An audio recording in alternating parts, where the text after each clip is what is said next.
Let me tell you something that confuses visitors in Kenya more than our food, our traffic, or even our accents. Time. In Kenya, when someone tells you, I am on the way, that information is inspirational. When a meeting starts at 9 a.m., it means it starts at 9 emotionally. And yet somehow, this country will still run, businesses will still function, flights will still leave on time, and visitors will always leave smiling. So today, let me explain why Kenyans never keep time and why it's not what you actually think. First, let's clear this up immediately. Kenyans are not lazy. They are the most hardworking people you'll actually ever meet. But when it comes to time, that is flexible. There's some flexibility in it.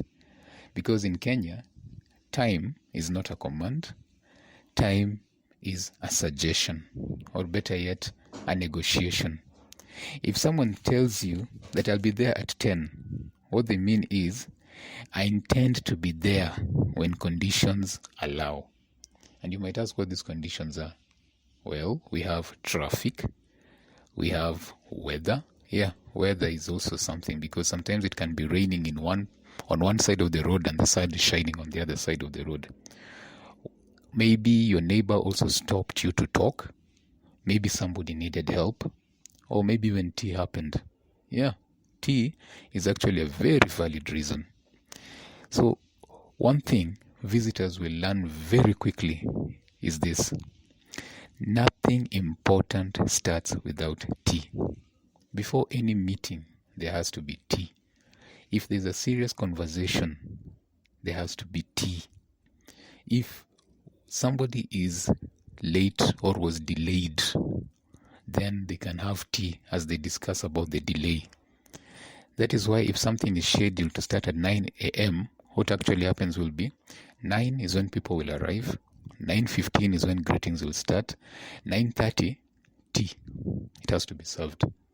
Then at 9:45, you'll hear somebody speaking aloud over the din of noise saying, shall we start? That is at 9:45. That is a meeting that was supposed to start at 9. And everyone agrees this is perfectly normal.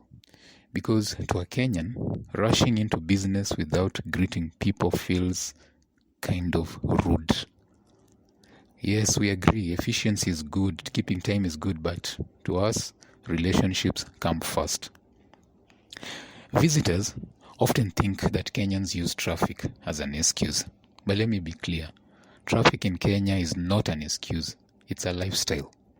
A journey that takes 20 minutes today can actually take 2 hours tomorrow. And the day after can even take 7 minutes. No one knows why. We don't know. So when someone says traffic was crazy, that sentence could describe a real jam, a small jam, or a jam that emotionally damaged them. You're not expected to question it, so please don't. But this mindset started quite early because as children, growing up, if visitors came, everything would stop. If it was work around the home, it would stop. It would be paused. If it was discipline, it would be paused when visitors were around. Even trouble would be paused. And then suddenly, that's when we'll have good cups coming out, sofa covers will be removed, and then you would be instructed to behave well. Because visitors mattered more than schedules. So subconsciously we learned that when it comes to plans and people are greater. And that lesson never leaves us. So here's the twist most foreigners don't see. Kenyans actually very punctual about certain things. They can be punctual about meals. They'll be punctual about social obligations. They'll be punctual about emergencies, even helping others. But when it comes to formal start times, artificial urgency, clock watching, well, we are relaxed about that. So if you're stranded, just know that people will arrive fast. If you are hungry, always know that food will appear. And if you're in trouble, someone will definitely show up. Because time bends only for what matters.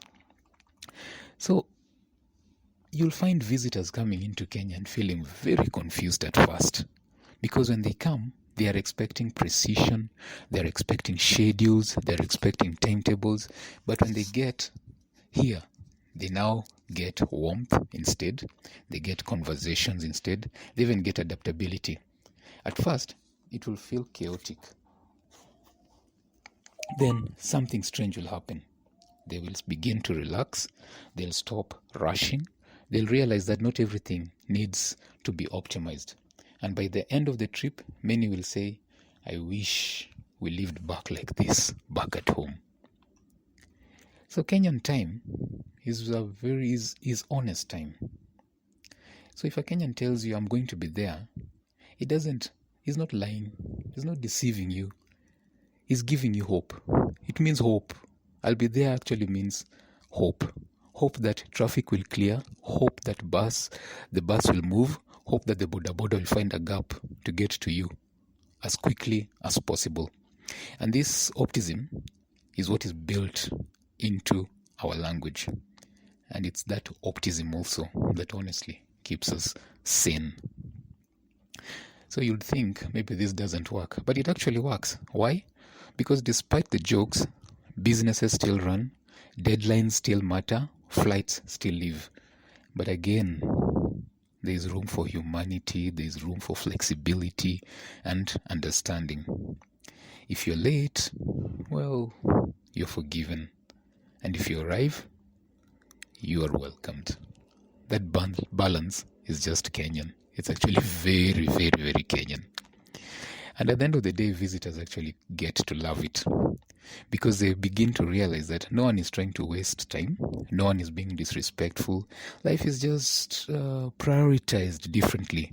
And when they leave, they begin to start missing the conversations, they miss the pauses, they miss the unplanned moments, because Kenyan time teaches you something quietly powerful, that life is not a race, it's a gathering. So, no, Kenyans don't never keep time. We just refuse to let the clock control our humanity. And once you understand that, Kenya starts making a lot more sense.